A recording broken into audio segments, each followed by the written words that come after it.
Hi everyone, welcome back to my YouTube channel. Day 4ಗೆ ಸ್ವಾಗತ. ಇವತ್ತು ಕೂಡ ನಾವು ಯಾವ್ಯಾವ ಪ್ಲೇಸಸ್ಗೆ ಹೋಗ್ತೀವಿ ಅಂತ ನಿಮಗೂ ಕೂಡ ಶೇರ್ ಮಾಡ್ತೀನಿ. ಬೆಳಗ್ಗೆ ಬೇಗ ಎದ್ದು ರೆಡಿಯಾಗಿ ನಾವು ಕಾವೇರಿ ನಿಸರ್ಗಧಾಮಕ್ಕೆ ಹೊರಟ್ವಿ. ಕಾವೇರಿ ನಿಸರ್ಗಧಾಮದಲ್ಲಿ ತುಂಬ ವೆರೈಟೀಸ್ ಕಲರ್ ಆಫ್ ಪ್ಯಾರೆಟ್ಸ್ಗಳಿದ್ವು. ಹಾಗೆ ಇಲ್ಲಿರುವ ವ್ಯೂ ಕೂಡ ತುಂಬ ಚೆನ್ನಾಗಿತ್ತು. ನಿಮಗೂ ಕೂಡ ಶೇರ್ ಮಾಡ್ಕೊಳ್ತೀನಿ ನೋಡಿ. ಹಾಗೆ ನಾವು ಪ್ರಾಣಿಗಳಿಗೆ ಸ್ವಲ್ಪ ಪ್ರೀತಿ ಕೊಟ್ಟರೆ ಅವು ಜಾಸ್ತಿ ಕೊಡ್ತವೆ. ಯಾಕಂದರೆ ಪ್ರಾಣಿಗಳಲ್ಲಿರುವ ಮುಗ್ಧತೆ ಮನುಷ್ಯರಲ್ಲಿರೋದಿಲ್ಲ. ಅವುಗಳಿಗೆ ಕಾಳನ್ನ ತಿನ್ನಿಸ್ಬೇಕು ಅಂತ ಕಾಳನ್ನ ಕೈಯಲ್ಲಿ ಹಿಡ್ಕೊಂಡ್ರೆ ಅವು ಕೈ ಮೇಲೆ ಬಂದು ಕುತ್ಕೊಳ್ತಾ ಇದ್ವು. ನನಗಂತೂ ತುಂಬ ಖುಷಿ ಆಗ್ತಾ ಇತ್ತು. ಯಾಕಂದರೆ ಆ ಫೀಲ್ ತುಂಬ ಚೆನ್ನಾಗಿತ್ತು. ಯಾಕಂದರೆ ಹೊರಗಡೆ ನಾವು ಹಿಡ್ಕೊಳಕ್ಕೆ ಹೋದರೆ ಅವು ಕೈಗೆ ಸಿಗೋದಿಲ್ಲ. ಆದರೆ ಇಲ್ಲಿ ತಂತಾನೇ ಬಂದು ಕುತ್ಕೊಳ್ತಾ ಇದ್ವು ಕೈ ಮೇಲೆ. ಹಾಗೆ ಅಲ್ಲಿರುವ ಎಲ್ಲ ಪ್ರಾಣಿಗಳಿಗೂ ಪಕ್ಷಿಗಳಿಗೂ ನಾವು ಹುಲ್ಲು ಮತ್ತು ಕಾಳುಗಳನ್ನು ತಗೊಂಡು ಹೋಗಿದ್ವಿ ಅವುಗಳಿಗೆ ತಿನ್ನಿಸೋಕೆ. ಹಾಗೆ ನಮ್ಮ ದೊಡ್ಡಮ್ಮ ಒಂದು ಸಾಂಗ್ ಕೂಡ ಹಾಡ್ತೀನಿ ಅಂತ ಹೇಳಿದರು. ನಿಮಗೂ ಕೂಡ ಶೇರ್ ಮಾಡ್ತೀನಿ, ಕೇಳಿ.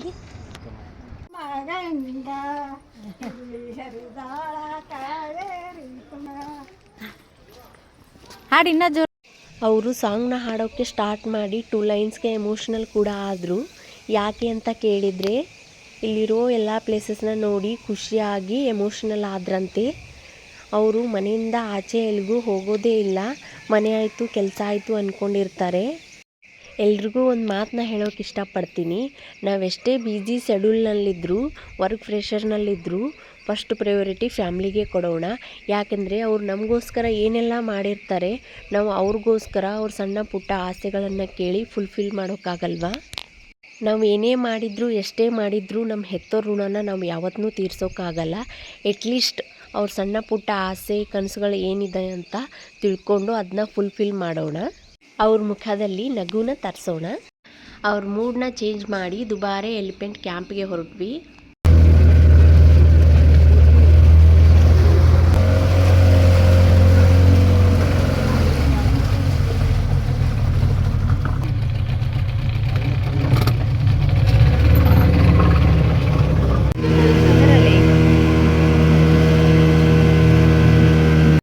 ಇಲ್ಲಿರೋ ವ್ಯೂ ಕೂಡ ತುಂಬ ಬ್ಯೂಟಿಫುಲ್ ಆಗಿತ್ತು. ಹಾಗೆ ಈ ಕಡೆ ದಡದಿಂದ ಆ ಕಡೆ ದಡಕ್ಕೆ ಹೋಗ್ಬೇಕನ್ಕೊಂಡ್ರೆ ಬೋಟ್ನಲ್ಲೇ ಕರ್ಕೊಂಡು ಹೋಗ್ತಾರಂತೆ. ಯಾಕೆಂದರೆ ಆ ಕಡೆ ದುಬಾರೆ ಎಲಿಫೆಂಟ್ ಕ್ಯಾಂಪ್ ಇರೋದು. ಫೈನಲಿ ಈ ಕಡೆ ದಡದಿಂದ ಆ ಕಡೆ ದಡಕ್ಕೆ ರೀಚ್ ಆದ್ವಿ.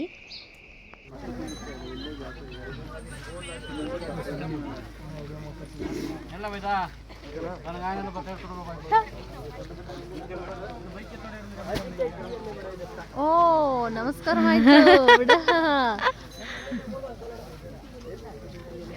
ಥ್ಯಾಂಕ್ ಯು ಹೇಳ್ತದು. ಈ ಪ್ಲೇಸ್ನಲ್ಲಿ ತುಂಬ ಎಲಿಫೆಂಟ್ಸ್ಗಳಿದ್ವು. ಹಾಗೆ ಅವುಗಳಿಗೆ ಏನಾದರೂ ತಿನ್ನೋಕೆ ಆಹಾರ ಕೊಟ್ಟರೆ ಅವು ನಮಗೆ ನಮಸ್ಕಾರ ಹಾಗೆ ಧನ್ಯವಾದಗಳು ಕೂಡ ಹೇಳ್ತಾ ಇದ್ವು. ಪ್ರಾಣಿಗಳಿಗೆ ಎಷ್ಟು ಒಳ್ಳೆಯ ಗುಣ ಮನಸ್ಸಿರುತ್ತಲ್ವ. ಇಲ್ಲಿಂದ ಮುಗಿಸ್ಕೊಂಡು ಕೂರಗ್ ಕಾಫಿ ಎಸ್ಟೇಟ್ ಮಡಿಕೇರಿಗೆ ಹೊರಟ್ವಿ.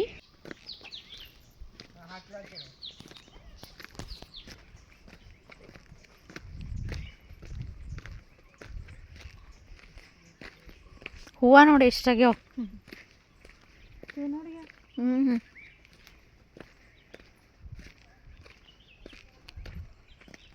ಗುಲಾಬಿ ನೋಡಿ ಕಲರ್ಗೆ ಹೇಳತ್ತೀನಲ್ಲ ಎಲ್ಲ ಹೂವ ಹೆಂಗಾಗ್ಯಾವ. ಕಾಫಿ ಎಸ್ಟೇಟ್ನ ನೋಡಿಕೊಂಡು ಇಲ್ಲಿರೋ ಕಾಫಿ ಕೂಡ ಕುಡಿದ್ವಿ. ಕಾಫಿ ಟೇಸ್ಟ್ ಅಂತೂ ತುಂಬ ಚೆನ್ನಾಗಿತ್ತು. ನೀವು ಯಾವಾಗಲಾದರೂ ಕೂರಗ್ ಕಾಫಿ ಎಸ್ಟೇಟಿಗೆ ಬಂದರೆ ಇಲ್ಲಿ ಕೊಡೋ ಕಾಫಿನ ಮಿಸ್ ಮಾಡ್ಕೋಬೇಡಿ. ಒಂದು ವ್ಯೂ ಪಾಯಿಂಟ್ ಕೂಡ ಇತ್ತು. ಒಳ್ಳೆ ಫೋಟೋಸ್ ಕೂಡ ತೊಗೊಳ್ಬಹುದು. ತುಂಬ ಚೆನ್ನಾಗಿತ್ತು ವ್ಯೂ ಪಾಯಿಂಟು. ಇಲ್ಲಿಂದ ಮುಗಿಸ್ಕೊಂಡು ಬೈಲುಕೊಪ್ಪೆ ಬೌದ್ಧಿಸ್ಟ್ ಗೋಲ್ಡನ್ ಟೆಂಪಲ್ಗೆ ಹೊರಟ್ವಿ. ಗೋಲ್ಡನ್ ಟೆಂಪಲ್ ಕೂಡ ತುಂಬ ಚೆನ್ನಾಗಿತ್ತು. ಇಲ್ಲಿಂದ ನೋಡಿಕೊಂಡು ಕೂರಗ್ಗೆ ಹೊರಟ್ವಿ. ಅಲ್ಲಿ ಸ್ವಲ್ಪ ಶಾಪಿಂಗ್ ಕೂಡ ಮಾಡಿದ್ವಿ. ಅಲ್ಲಿ ಎಲ್ಲ ತರಹದ spices items, handmade vanity bags ಹಾಗೆ ಡ್ರೈ ಫ್ರೂಟ್ ಚಾಕ್ಲೇಟ್ ಕೂಡ ಇದ್ವು.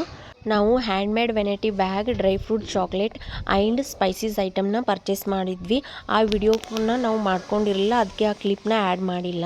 ಇಲ್ಲಿಂದ ಮುಗಿಸ್ಕೊಂಡು ಡೈರೆಕ್ಟ್ ಹೋಟೆಲ್ಗೆ ಹೊರಟ್ವಿ. ನಾವು ಸ್ಟೇ ಮಾಡಿರೋ ಹೋಟೆಲ್ ಹೆಸರು ಅಕ್ಷಯ್ ಮಹಲ್ ಇನ್ ವೆಜ್ ರೆಸ್ಟೋರೆಂಟ್ ಅಂತ ಇತ್ತು. ಈ ಹೋಟೆಲ್ ತುಂಬ ಹೈಜೀನ್ ಆ್ಯಂಡ್ ಕ್ಲೀನಿಂಗ್ ಆಗಿತ್ತು. ಹಾಗೆ ಇಲ್ಲಿ ಫುಡ್ ಕೂಡ ಅವೈಲೇಬಲ್ ಇತ್ತು. ಫುಡ್ ಟೇಸ್ಟ್ ಕೂಡ ತುಂಬ ಚೆನ್ನಾಗಿತ್ತು. ಈ ಹೋಟೆಲ್ ವಿಡಿಯೋನ ನಾನು ಕಂಪ್ಲೀಟಾಗಿ ವಿಡಿಯೋ ಮಾಡ್ಕೊಂಡಿರಲಿಲ್ಲ, ಅದಕ್ಕೆ ಅದ್ರ ಕ್ಲಿಪ್ಪಿಂಗ್ಸ್ನ ನಾನು ಆ್ಯಡ್ ಮಾಡಿಲ್ಲ.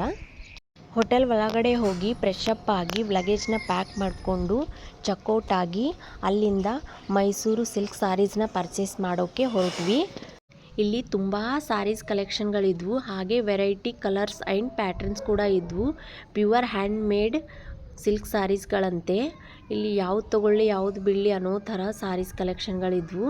ನಾನು, ನಮ್ಮ ಅಕ್ಕ, ನಮ್ಮ ದೊಡ್ಡಮ್ಮ, ನಮ್ಮ ತಂಗಿ ಎಲ್ಲರೂ ಕೂಡ ಸ್ಯಾರೀಸ್ನ ಪರ್ಚೇಸ್ ಮಾಡಿದ್ವಿ. ಶಾಪಿಂಗ್ ವಿಡಿಯೋ ಕೂಡ ನಾನು ತೊಗೊಂಡಿರಲಿಲ್ಲ, ಅದಕ್ಕೆ ಅದ್ರ ಕ್ಲಿಪ್ಪಿಂಗ್ಸ್ನ ಇದರಲ್ಲಿ ಆ್ಯಡ್ ಮಾಡಿಲ್ಲ. ಶಾಪಿಂಗ್ನ ಮುಗಿಸ್ಕೊಂಡು ಲಂಚ್ ಟೈಮ್ ಆಗಿತ್ತು ಅಂತ ಲಂಚ್ಗೆ ಹೋದ್ವಿ ಎಲ್ಲರೂ.